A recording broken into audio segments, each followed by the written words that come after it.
The literacy strategy I will be discussing today is one of my favorite strategies, graphic organizers.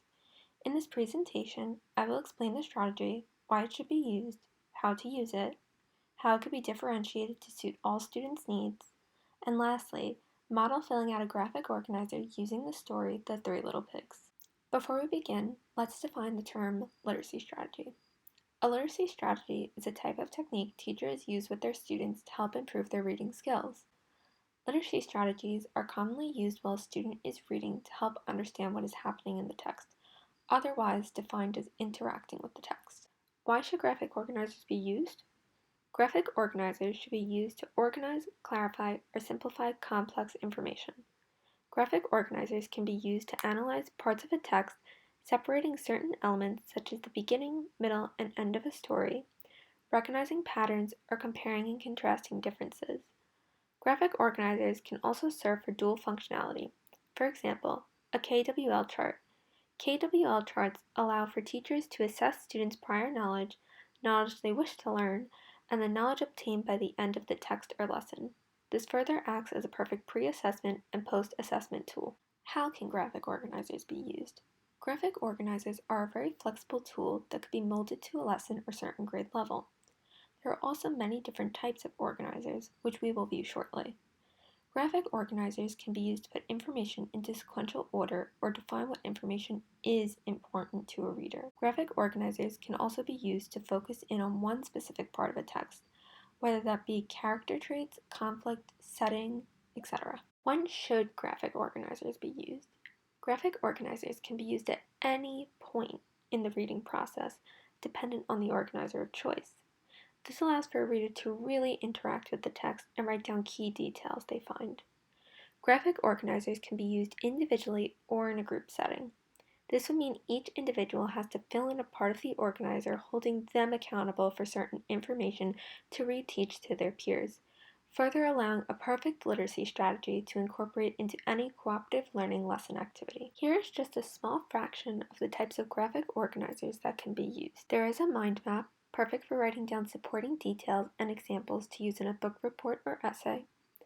A KWL chart, most often used when reading a nonfiction text. A graphic organizer showing the cause and effect of a conflict in a story. A T-chart, a simple outline for comparing and contrasting two things or listing details of a character. A Freyer model, often used to focus in and analyze one specific character in a story. A Venn diagram, used to compare and contrast two events or characters. A story mapping board to clearly distinguish all elements of a text, and a sequence chart to analyze the sequence of events in a story. The best part about all of these graphic organizers is that they can easily be molded or manipulated to serve any student's needs, whether that be modifying or simplifying the information found in the text, or challenge the reader to think more cognitively. How can graphic organizers be differentiated? Graphic organizers can easily be differentiated to meet a student's academic needs or align to a certain grade level. Some ways of differentiation can include adding or removing elements to modify or challenge a student. Graphic organizers can be molded to gear towards a certain lesson. For example, have a student pull out certain supporting details to understand and create a theme of a story.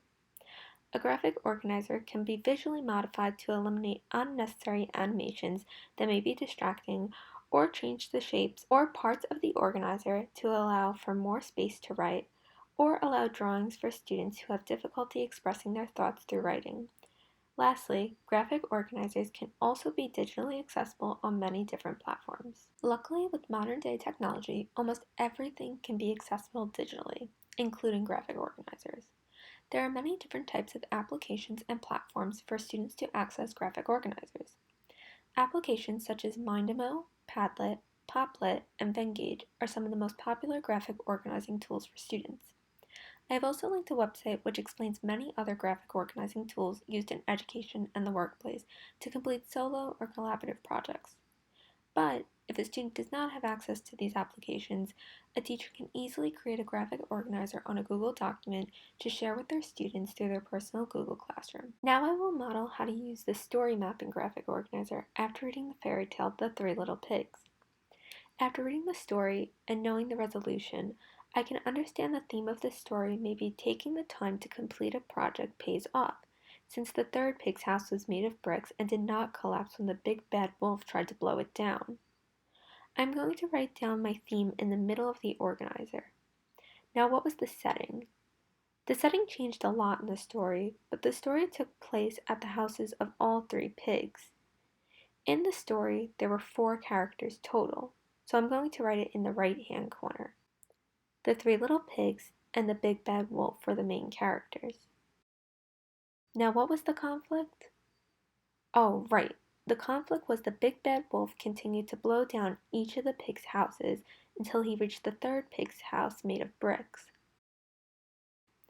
So I guess that means my resolution is that the third pig's house was made of bricks, which the wolf could not destroy. Wow, see how easy that was?